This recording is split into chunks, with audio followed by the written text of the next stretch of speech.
พี่น้องสบายดีพี่น้องสบายดีทุกคนพี่น้องเอ๋ยกะเต็มให้นาเลยพี่น้องบาทนี้เนาะพี่น้องเนาะสิมาอธิบาย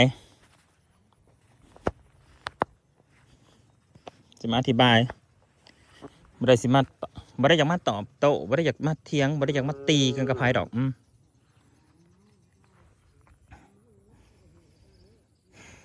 สิเว้าให้ฟังให้มันเข้าหูวะบัดนี้ให้มันเข้าหูฮะอะไร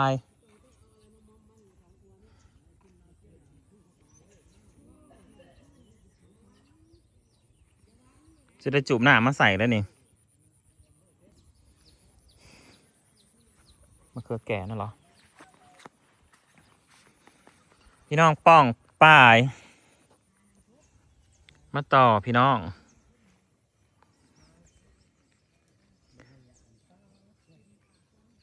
สิเว้าให้ฟังสิเว้าให้กระจ่างสาบานนี้นะเนาะจากประเด็นดราม่าที่ถ่ายคลิปบักโทนี่แหละสิว่าความจริงให้ฟังที่จริงนะก็อยากปกปิดอยากปกป้องเขาไว้อยู่บ่อยากออกมาน้ำขุ่นอยากเก็บอยากเหยียบไว้อยู่ในมีแต่อยากเอาน้ำใสนี่แหละออกมาใส่อยู่นอกเนาะแม่เนาะเฮาน้องบ่อยากให้เขาเห็นขี่พื้นภาษาบ้านเฮาเอิ้นว่าย่านเขาเห็นขี่พื้นแล้วตรงๆซาย่านผู้ใหญ่ใจดีบ่ซับพอร์ตบ่สงสารเขาเฮานะสงสารเขาเฮาเลยบ่อยากอันนี้เนาะกับอย่างอีกอย่างหนึ่งยังก็เอาเข้ามา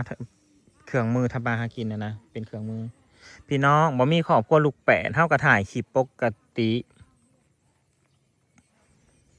เพราะว่า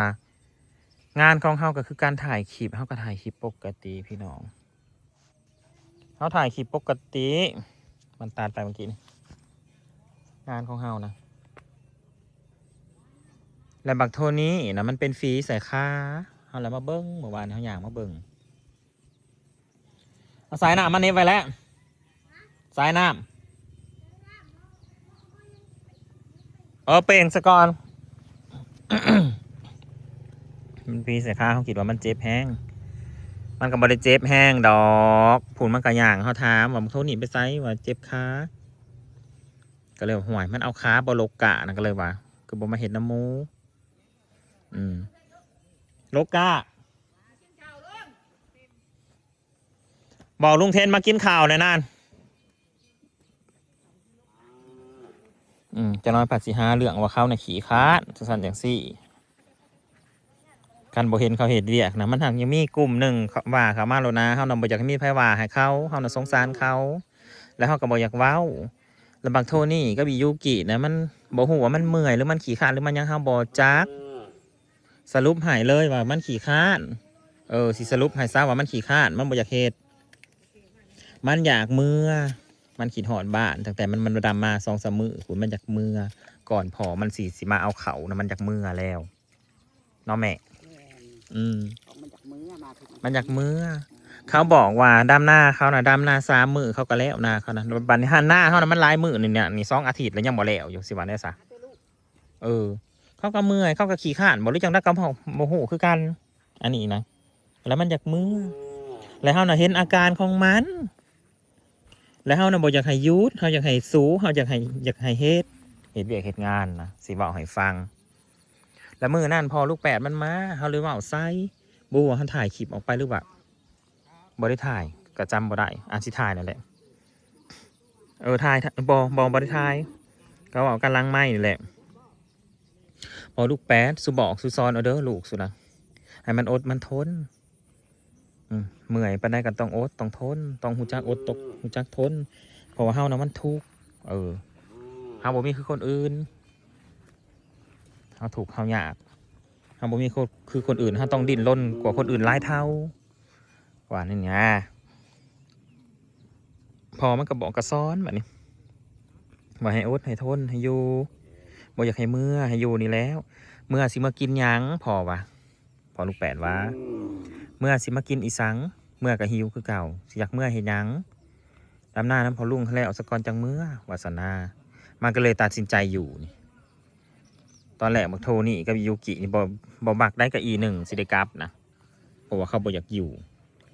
เขาก็มาบอกมาซ้อนมันนี่สู้เหตุเวียกเด้อวะเสียเวียกนักๆสอยเวียกสอยงานเหตุบ่ต้องเมื่อยวะเมื่อยไปได้ก็อดเอาเหตุคือบ่เมื่อยนี่สู่โลดเวลาผู้ใหญ่ใจดีเพิ่นก็แนมเห็นเพิ่นก็เมตตาเพิ่นก็ซอยเรือเอาก็ว่าจังซี่แหละมันก็เลยเหตุนี่ทุกมื้อนี่นั่นมันก็เลยเหตุมันก็เลยสู่เพราะว่ามันหวังว่าสิมีผู้ใหญ่ใจดีซอยหันเดใจจริงนะเขาก็อยากให้ซอยเขาคือตอนนี้นะเขาอยากได้ทุนการศึกษาคือการแบบอย่างก็เสื้อผ้าเขาเฮี้ยนหันเดเรื่องของเรื่องนั้นมันก็เลยลุยงานเต็มที่เรื่องมันเลยเป็นอย่างซี่มันมีอาการขี่คาดบักโทนี่นะสิว่าอุตสากูสิว่าอุตสากูนำบ่อยากว่าบ่อยากว่าออกมาคันว่าออกมาประวัติว่าออกมาภาษาใส่ให้กาแดกคณะสู่กูเลยบ่อยากว่า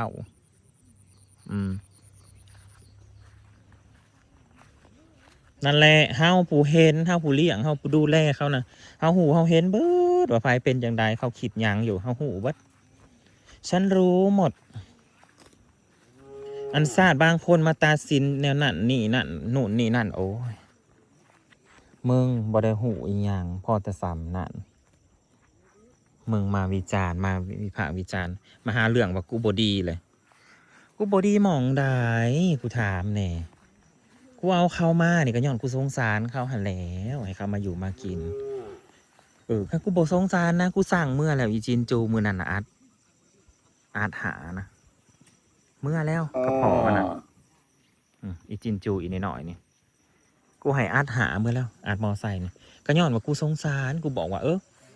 ลงมาอีจินจูมันหายกันแมนเอามันอยู่มือน่ะเห็นบอกย้อนว่าอยากให้มันอยู่กินอยู่หนี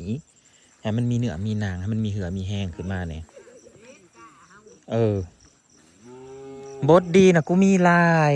กูไม่อยากว่าออกขึ้นมาดอกเจ้าน้อยสิว่าท่วงบุญคุณกูไม่ได้ท่วงน้ำหัวผู้ใดบทดีนะกูมีลายสวยนี่สะไปแล้วบางคนนะมันว่าเฮามาว่าเฮาบดีนะจักมันเอาตาหรือมันเอาตีนเบิ่งเขาก็บ่หูคือกันตรงนี้นะพี่น้องก็คือมันบ่มักบ่ชอบเฮาแหละบ่มักบ่ชอบก็เลื่อนผ่านก็นี้ไปไกลๆบ่ต้องมาเบิ่งกันยังวะปล่อยให้คนที่เขามักคนที่เขาชื่นชอบเบิ่งซะแล้วก็ปล่อยให้คนที่มากในตัวตนของเฮาน่ะเขามาชื่นชมเฮาซะเขามาอวยเฮาให้เต็มที่ภายในบ่มักคำว่าอวยเนาะถามแน่คำดีๆนะภายในบ่มักภายในมักคำบ่เป็นตาสแตกอยู่ดีๆแล้วมาว่าให้กันเป็นสินะบ่ได้เหตุผิดอีหยังก็มาว่าให้สินะว่าบ้านสีเขียวบ่ดีนะโอ้ยกูก็ยังหูว่าบ้านใดดีกูยังหูคือการคือสิกระจ่างเลยเนาะบ้านนี้นะคำบอกกระจ่างกับกูประจักแนวเด้อเห็นในคลิปเขาก็ทำงานดีอยู่นะดีเพราะว่าอย่างดีเพราะคำสอนของเฮาพอมันบอกแม่มันสอนมือนั่นบอกว่าให้เสือฟังลุงบอกยังไงบอกได้ใส่ฟังลุงใส่ยังไงให้เหตุมันก็เลยเสือฟังนี่มันเลยเหตุเพราะฉะนั้นมันก็นั่นแหละนะมันออกอาการก็ยังว่าเขาก็เลยฮักไว้ก่อนเพื่อบอกอยากให้มันเสียงานพอมันเสียงานปุ๊บนี่มันก็มีแล้วคนมาว่าเขาบานเนี่ยมาว่าเขาว่าบอกอยากเหตุอย่างสั่นอย่างสีอะไรขี่ขาดนั่นนี่มันหักมีเขามาแล้วดอกบอกขนาดนี้ไพ่บอกเขาใจกระสางหัวมึงเด้อกูจะคำสีว่าเขากันแหละ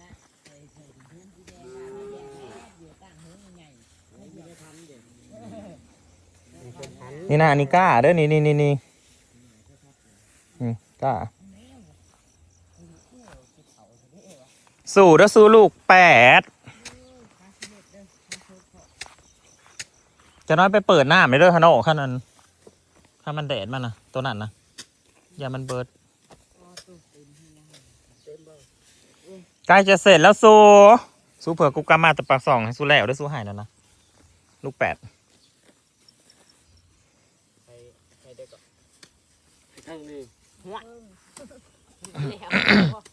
มันบอกแล้วดอกมึงหนังว่าอยู่ขนาดบักยาวอย่าลืมเด้อFC FC ก็ได้อย่าลืมว่าขนาดแม่กูแท้ๆนะกูยังคาบข้อมาแล้วนับภาษาอะไรลูกแปดกูจะมาโปรดปรานใช่ไหมแม่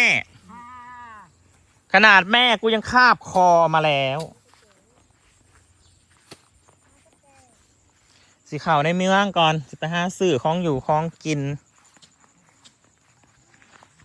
มาให้ทีมงานดำนากินมื้ออื่นหวังว่าคือสิกระจ่างเนาะคนเบิ่งคลิปนะมันบ่หูดีสำคนที่เขาใส่ชีวิตอยู่นำกันดอกเฮ้ย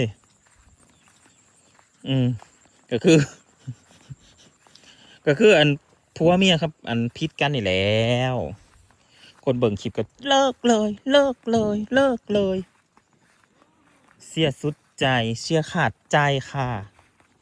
เขาได้สิไปเลิกเขาหักเขาหมักกันอยู่เนาะเขาได้สิไปเลิกเขามีกันหลายกันอยู่เต็มหัวอกหัวใจอยู่ปะบอกว่ายังไลน์เด้อบัดนี้เด้อให้เข้าใจเด้อบัดนี้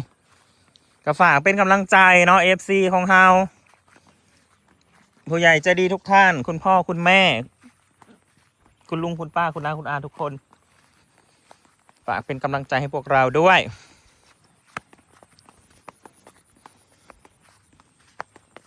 กระซามนั่นแหละมันกับบ่มีอย่าง